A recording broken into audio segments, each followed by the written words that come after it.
Hi, everybody, and welcome to the second of our four-part Facebook Live series for Thrive with CommuniVet. I'm Dr. Marie Holloway-Chuck, and I am here for our Wednesday wellness episode of Ask Marie Anything. And those of you who tuned in last week, I hardly had a voice. I still don't have my voice fully back.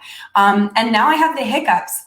Literally just started like 2 minutes before we were supposed to begin. So I don't know what the universe is trying to tell me about these Facebook Lives, but I'm going to do my best to power through. And hopefully at least I won't dissolve into any coughing fits like I did last time. So bear with me, everybody. So the purpose of these sessions, of course, is to spend 30 minutes together answering any and all questions that you have related to mental health and physical or mental well-being. Some of you have submitted questions ahead of time, and I'll get to those. You can also put any questions that you have in the comment section as well. So speaking of the comment section, I would love to see who I'm talking to today. So please go ahead and introduce yourself in terms of where you are tuning in from and what your role is, in the veterinary industry. Last time we had people from coast to coast, literally East Coast to West Coast. So that was super fun. So I hope that lots of you are tuning in from all across Canada today as well. So again, if you have questions that you didn't get to send me ahead of time, please go ahead and pop them in the chat box. And for those of you who do submit questions, every time you email wellness@communivet.com to submit a question, you will be entered in a draw for a 60-minute, oh my word, this is super annoying, 60-minute one-on-one coaching session with me. And that draw will happen after our last session, or even just before our last session at the end of May. I can't even tell you honestly if this has ever happened to me in my life, that I have had the hiccups going into a live session. So this is a first. So thank you for sharing this first with me.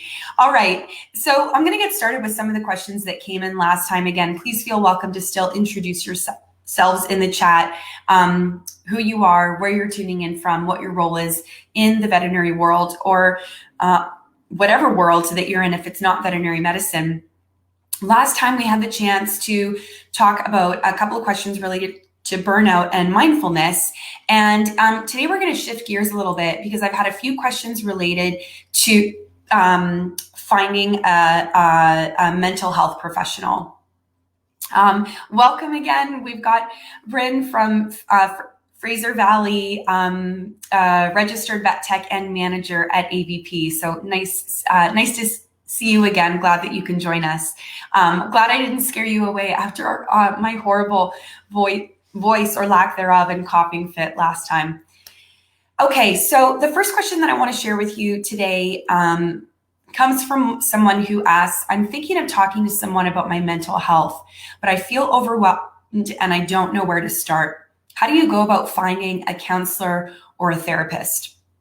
So first thing I want to do when answering this question, first of all, good on you for thinking about talking to a mental health professional. I personally believe that every single human on the planet can benefit from counseling. It's really interesting because I was listening to a podcast this week and they were even talking about, having it sort of likening it to your maintenance, like how our cars go in for an oil change, like all humans should probably go in for a mental health, appointment at least a few times a year. Certainly more frequently, of course, if you're experiencing anything in particular. So one of the first things I want to talk about is to understand the difference between the different mental health care providers. So a therapist per se can be a licensed counselor, a social worker, a psychologist, or a psychiatrist. And they're all a little bit different with regards to their training. So a counselor, people can get certification or degrees in counseling. Social worker, of course, there's a degree in social work and there's varying degrees that you can take, bachelor's, master's, PhD to become a licensed clinical social worker. Psychologists also typically take a 4-year program or master's and PhD in psychology. And then a psychiatrist is actually a medical doctor who specializes in psychiatry or in conditions of the brain and brain chemistry. So licensed counselors, social workers, and psychologists will all be able to engage in talk therapy with you, but none of them will be able to prescribe medication. So if it is determined or suspected that you may need medication to help treat your mental illness, then you do want to engage your general practitioner, your medical doctor that you see for regular problems, or your psychiatrist, or see a psychiatrist who would then be able to help you. And a lot of psychiatrists specialize in very specific conditions, especially with children or particular psychotic conditions. So most of the time people are seeing a licensed counselor, social worker, or psychologist. One of the other things that you want to consider when reaching out to a mental health professional is what sort of medical coverage that you have. And so depending on where you work, depending on who your provincial or state organization, veterinary medical organization is, you may have coverage of a mental health provider through the Employee Assistance Program. I swear, I don't think I've ever had hiccups for this long. This is super annoying.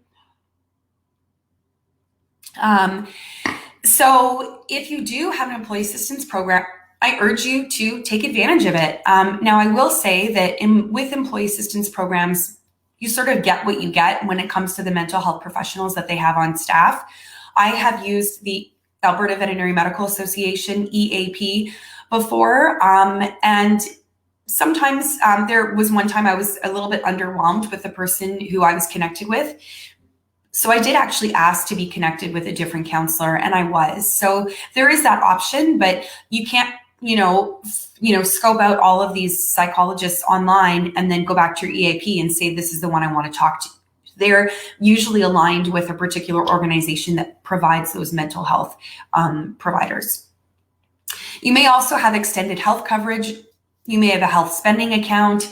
If you have that, you are going to have much more freedom to pick and choose who you want to link up with. Now, recognize that mental health care, of course, unfortunately remains very expensive, even here in Canada.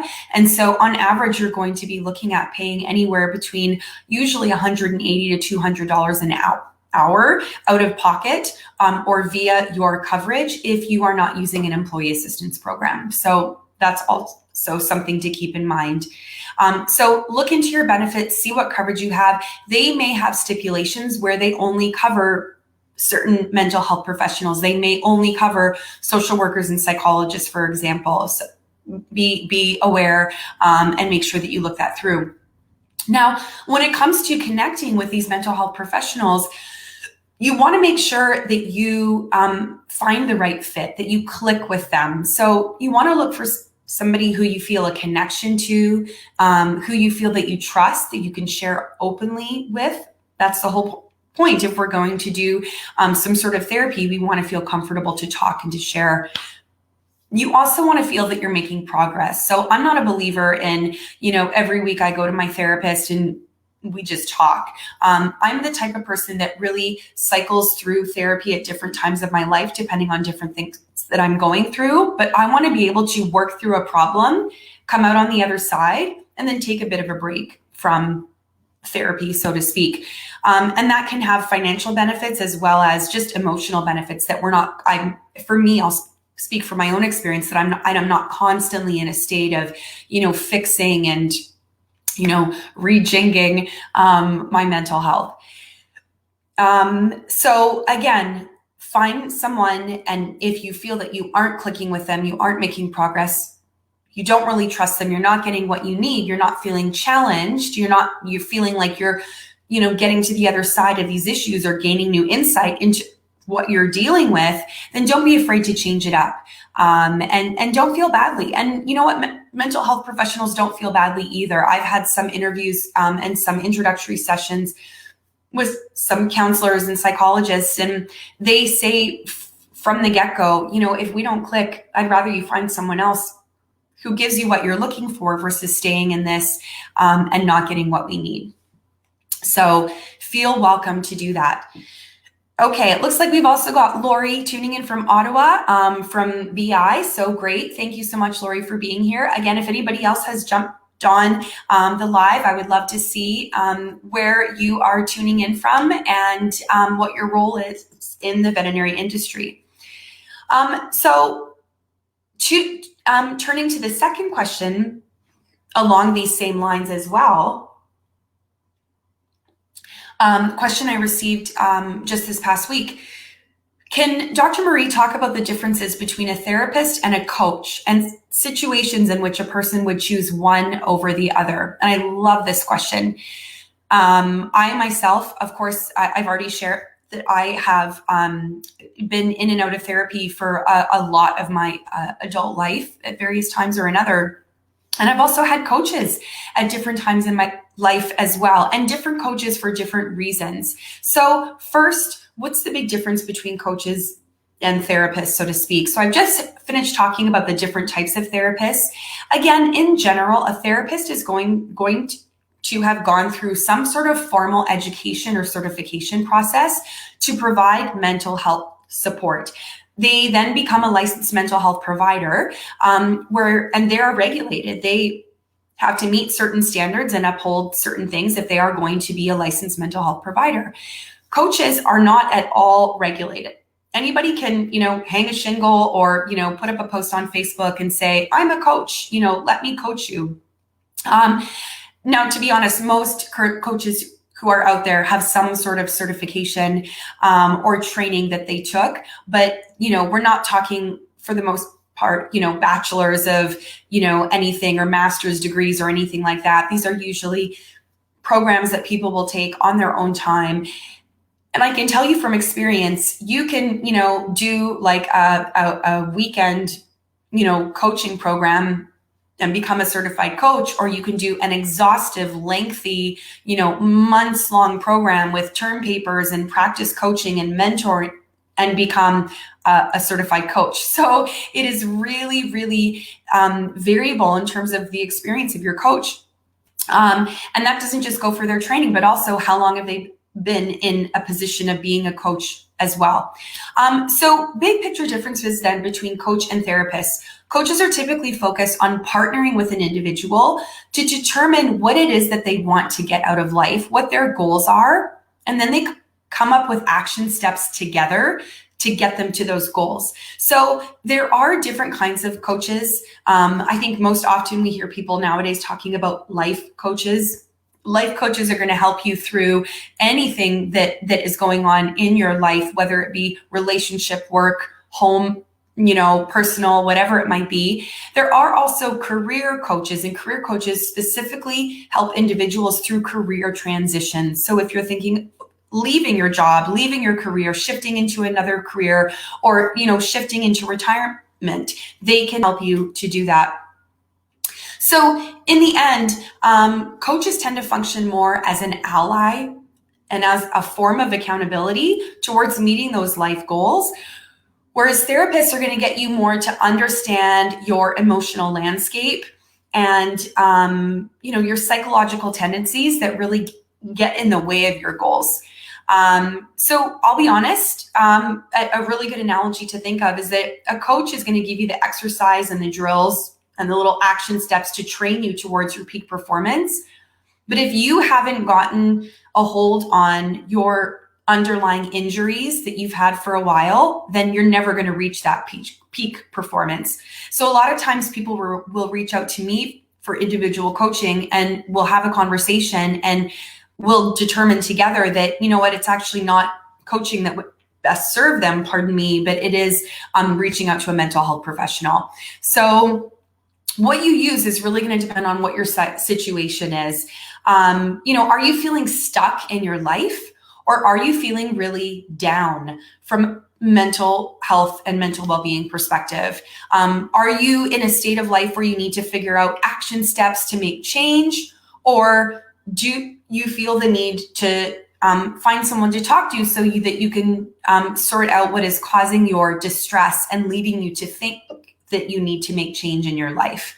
Okay, so the former would be more of a coach and the latter would be more of a licensed mental health professional or a therapist. So, that's, I think in a nutshell, what it is. Again, there are financial aspects to take into consideration. I'm not aware of any employee assistance coverage that will cover a coach unless that coach is also a mental health professional. I do know of some outstanding coaches who are also psychologists, so you may be able to get the coaching covered under their psychologist umbrella. But again, it's really about giving some thought to what you need, and there's no harm in trying something out. And again, if you feel like you're really not getting what you need from that relationship, then you move on and you reach out to somebody else who you think can help you. I am definitely seeing a lot more veterinary specific coaches popping up. And again, having not utilized these coaches, I'm not sure if they're really helping people with career transition or what. So it would be worth asking these coaches, if you are thinking about coaching, what is your area of expertise? What do you specialize most in helping with? Or asking for a 15-minute introduction complimentary where you can sort of get a sense for what you would like help with and whether they would be a good fit for you. Okay, so we've also got Eric from Ottawa as well, assistant manager at Westboro Animal Hospital. Welcome, Eric. And then we've got Kim from Victoria, tech and hospital manager at BCA Canada, Phelim, Central, Saanich, and Burnside. That's a mouthful. I'm not sure I said that all right, but welcome, Kim. Excellent. So again, everybody, for those of you who are tuning in, please feel welcome to introduce yourself, and please feel welcome to ask questions, even if those are follow-up questions to what I have already answered. And for those of you who didn't tune in right at the beginning, I have the world's longest episode of hiccups happening right now. So somebody needs to jump out and scare me, or I need to, stand on my head and drink water. One of the many things that we know can help with hiccups, apparently, or not. My lemon water isn't doing the trick right now, that's for sure. Yeah, impressive. I know, right? Yeah, impressive, but in a more annoying than good way. Okay, so I have another really great question to share with you all. So this question, again, came to me some time ago, and the person asks, I'm feeling off. I'm not sure if it's burnout or if my mental health is not good. How can you tell the difference? And I really like this question. I think this is an important question to ask, especially coming on the heels of Mental Health Week last week. So, of course, here in Canada, the Canadian Mental Health Association hosted Mental Health Week, and I loved their focus this year, which was on recognizing and naming your emotions and how beneficial that is, how just recognizing, I'm feeling off, but what is it actually that I'm feeling? Am I feeling depressed? Am I feeling sad? Am I grieving something? What is that off feeling? Sometimes we just, we kind of plow through our days at 100 miles per hour, and we recognize that we're not feeling 100%, but we don't stop to actually tune in and name what it is. We just kind of push those emotions down. And I have to tell you, and the mental health professionals would agree, that if you do not allow yourself time to feel those emotions and to name what they are and to allow them to be processed, then they're just going to keep bubbling up. And that feeling off at work, so to speak, is going to then translate to, flying off the handle at home or with a friend or whatever it might be. So if you can give yourself some time and space to just take a pause and think, okay, I'm not feeling so good in this moment. What is it that I'm feeling? Can I put a name to this? Or if you're feeling great, that's important to recognize too. I am feeling joyful. I am feeling excited. I'm feeling giddy with anticipation, whatever it might be.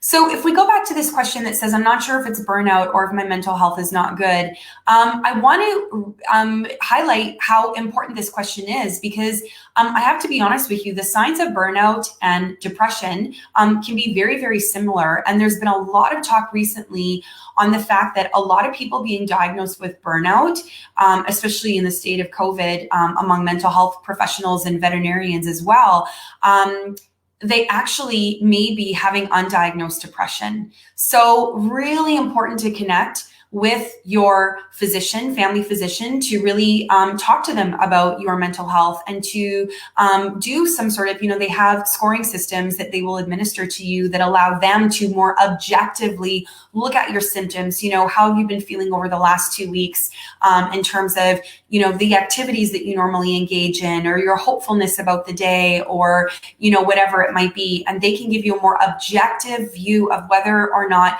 this could be mental illness or a drop in your mental health versus burnout.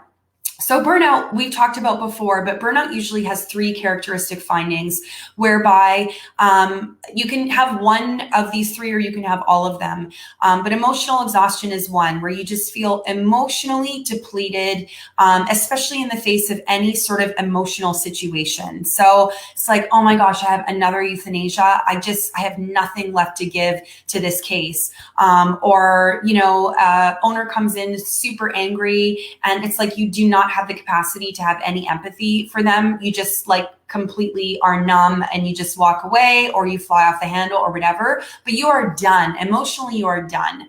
So that's symptom number 1. Symptom number 2, or the part, signs, the second sort of segment of signs for burnout is cynicism. So this is kind of the sense that, you just kind of really just start to see your patients as just animals. They're not pets, they're not family members. It's just a dog, it's just a cat, just a bird, whatever. This client, there's just another client. You're not connecting with people. You're not feeling connected to your work. You're just really, you're just not into it. You're just really feeling cynical about the work that you're doing and the cases that are coming in and what's being asked of you. And then last but not least, the third part of burnout that you may or may not have is a decreased sense of personal accomplishment or professional efficacy, where you can accomplish amazing things in the work that you do and you're like, well, who cares? What difference does it make anyways? Or, you achieve success and you're like, great, but then it's never good enough. And you're just like, well, whatever, on to the next thing. So those are the different signs of burnout. And of course, with mental health, it can be really hard because mental health, there's such an array of different things that we can experience. Perhaps it's anxiety or depression or something else that's ailing you. Certainly anxiety and depression are the 2 of the top mental illnesses that people would experience when they have a drop in their mental health. Mental health, when we are not feeling mentally well, we're just not feeling that we have the emotional capacity to deal with things as well. We're not feeling as just resilient in the face of certain situations in our life. We're not feeling that emotional resiliency, and that's why during Mental Health Week they talk so much about emotional literacy and how helpful that is for your mental health, because just recognizing your emotions and sitting with them can often, keep you, more level when it comes to your emotional well-being versus dipping down into something deeper. So you can have burnout and mental illness at the same time, but you can also have a dip in your mental health and not be burnt out, and you can have burnout and not have a dip in your mental health. So they're not synonymous, but they can go together and they can be difficult to discern. So the big takeaway for me to tell you is talk to your physician. And I hope you have a physician who is as great as mine is and is really devoted to mental health support. I don't ever go into my doctor for anything without her asking me, Marie, how are you doing? Like mentally, how are you doing? Of course, she knows I have a history of mental illness, but it's just the culture of the practice to ask that of all of their patients. And I really appreciate that. I think one of the other big things to think about in differentiating these 2, and this has helped me over the years as well, is most people, when they're feeling burnt out, they actually feel great outside of work. Now, remember, burnout can be, like we talked about last week, it can be because of work-related factors, but it can also be because of home-related factors. So it may be that actually the two are kind of flip-flopped. But if we're talking about work-related burnout, which is I think what most of us are experiencing with the pandemic puppies and the COVID chaos right now. I actually just heard a news story on CBC News this morning where they've actually finally put it out to the mass media that we have a shortage of veterinarians and you might have difficulty getting into a vet clinic with your pandemic puppy. So be mindful of that before you adopt a dog or cat or bird or fish or anything. Anyways, I digress. But the point is, if you are feeling super stretched at work, overworked, haven't taken time off, shifts are very long, exorbitant caseload, really emotionally trying situations, whatever it is, but you go home and you feel great. And you feel fine. You feel happy to see your family. You feel rejuvenated, especially if you've had, gasp, more than one day off in a row, 2 days, maybe 3 days, maybe even you took a week of vacation, you feel well, then chances are it's burnout and not an issue with your mental health. Because when people experience burnout, they usually do feel good when the source of that burnout is removed. So that can be another differentiating factor as well. Okay, Kim is trying to give me pointers. Drink from the opposite side of the cup. I don't want to jinx it, but I feel like the hiccups might be gone. So, of course, with like 4 minutes left, yes, we have overcome the hiccups. But the good news is my voice has stayed the whole time. Okay, so Kim also has a question. What are your recommendations for us to give staff when they don't have a GP doctor to help them with this?